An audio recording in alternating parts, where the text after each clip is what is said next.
Hi guys, welcome to Sri media. నేను మీ సూరజ్. మన టాలీవుడ్ లో అయితే చాలా మంది టాప్ డైరెక్టర్స్ అయితే ఉన్నారు. సో అలాంటి డైరెక్టర్ ఈ రోజు మనం అయితే మాట్లాడుతున్నాం. అతని పేరు త్రినాథరావు నక్కిన. సో ఇతని గురించి చెప్పాలి అంటే one of the top most commercial directors లో ఇతను కూడా. సో ఇతనికి ఇంకొక పేరు కూడా ఉంది, ప్రొడ్యూసర్స్ ని చాలా సేఫ్ గా ఉంచే డైరెక్టర్ అని కూడా. ఎందుకంటే వాళ్ళు పెట్టే మనీకి ఇంటూ 10 టైమ్స్ వాళ్ళకి ప్రాఫిట్స్ అయితే అతను అయితే తీసుకొచ్చి అయితే ఇచ్చారు. అతని కెరియర్ స్టార్టింగ్ అని చూసాము అంటే అతను డెబ్యూ చేసిన మూవీ మేము వయసుకు వచ్చాం. సో ఆ మూవీని అయితే తనీష్ ని హీరోగా పెట్టి అయితే తీశారు. మూవీ అయితే సూపర్ డూపర్ హిట్ అయితే అయింది. దాని తర్వాత ఇంకొక 2 మూవీస్ వరుణ్ సందేశ్ గారితో అయితే ఆయన అయితే తీశారు. నువ్విలా నేనిలా, ప్రియతమా, నువ్వచ్చట కుశలమా. ఈ 2 మూవీస్ కూడా మనం అనుకున్నంత స్థాయికి అయితే వెళ్ళలేదు. కానీ అలా అని డైరెక్టర్ అయితే ఎక్కడా తప్పు అయితే చేయలేరు. అతను 100% ఎఫర్ట్స్ అయితే ఇచ్చారు. అలాగే మూవీలో అతని క్రాఫ్ట్ కూడా ఇంప్రూవ్ అవుతూ వచ్చింది. సరిగ్గా అదే టైంలో ఒక మంచి హిట్ పడాలనుకున్న టైంకి సినిమా చూపిస్తా మావా అన్న మూవీతో ఒక బిగ్గెస్ట్ కంబ్యాక్ అయితే ఇచ్చారు. దీంతో అతని లైఫ్ తో పాటు చాలా మంది యాక్టర్స్ లైఫ్ ను కూడా టర్న్ చేసే డైరెక్టర్ గా అయితే మారిపోయారు. ఎందుకంటే సినిమా చూపిస్తా మావా మూవీ అయితే 28+ crores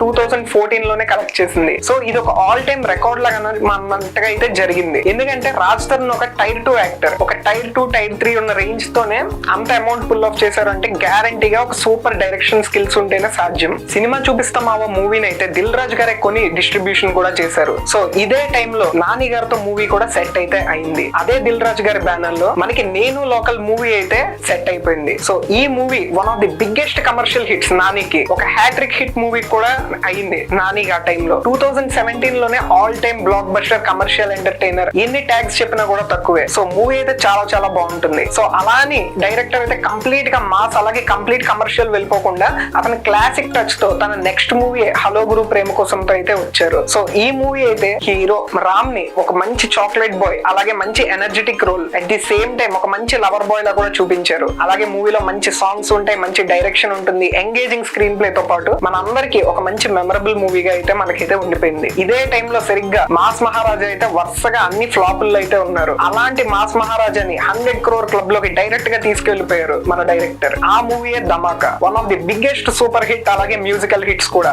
ఆ టైంలో ఈ మూవీకి ఉన్న క్రేజ్ గానీ రీల్స్ లో అయిన ట్రెండ్ గానీ కంప్లీట్లీ అన్స్టాపబుల్. దీనికి మెయిన్ రీజన్ మన డైరెక్టర్. ఎందుకంటే అతనుకున్న ఒక విజన్ తో ఒక కంప్లీట్ నార్మల్ స్టోరీని ఒక హై ఆక్టేన్ కమర్షియల్ మూవీగా అతను అయితే మార్చారు. సో ఇప్పుడు ఇదే డైరెక్టర్ మనకి ఒక కొత్త మూవీతో అయితే మన ముందుకైతే రాబోతున్నారు. ఆ మూవీ మరి ఏదో కాదు, మజాకా. ఈ మూవీలో హీరో మన hero one and only Sandeep Kishan. ఇతను మూవీ ఫస్ట్ లుక్ టీజర్ కూడా ఆల్రెడీ మనకైతే వచ్చింది. సో మూవీ ఫస్ట్ లుక్ గానీ మనం మాట్లాడేమో అంటే సంక్రాంతికి వచ్చే ఒక మంచి అల్లుడు లాగా సందీప్ కిషన్ మంచి ఎనర్జీతో ఉన్నారు. అలాగే ఇదే ఫామ్ ని ఇంకా పైకి తీసుకెళ్ళడానికి ట్రాక్ ని మన డైరెక్టర్ కూడా ఒక మంచి ఎంగేజింగ్ స్క్రిప్ట్ తోనే ఈసారి అయితే వచ్చారు. మూవీలో మంచి కామెడీ ఉంటుంది, మంచి రొమాన్స్ ఉంటుంది, అట్ ది సేమ్ టైం ఒక మంచి ఫ్యామిలీ ఎంటర్టైనర్ లా అయితే అవుతుంది. సో చూద్దాం ఈ మూవీ ఎలా ఉండబోతుందో. సో నాకైతే మూవీ మీద అయితే చాలా మంచి పాజిటివ్ వైబ్రేషన్స్ అయితే వస్తున్నాయి. సో గ్యారంటీగా మూవీ సక్సెస్ అవ్వాలని కోరుకుందాం.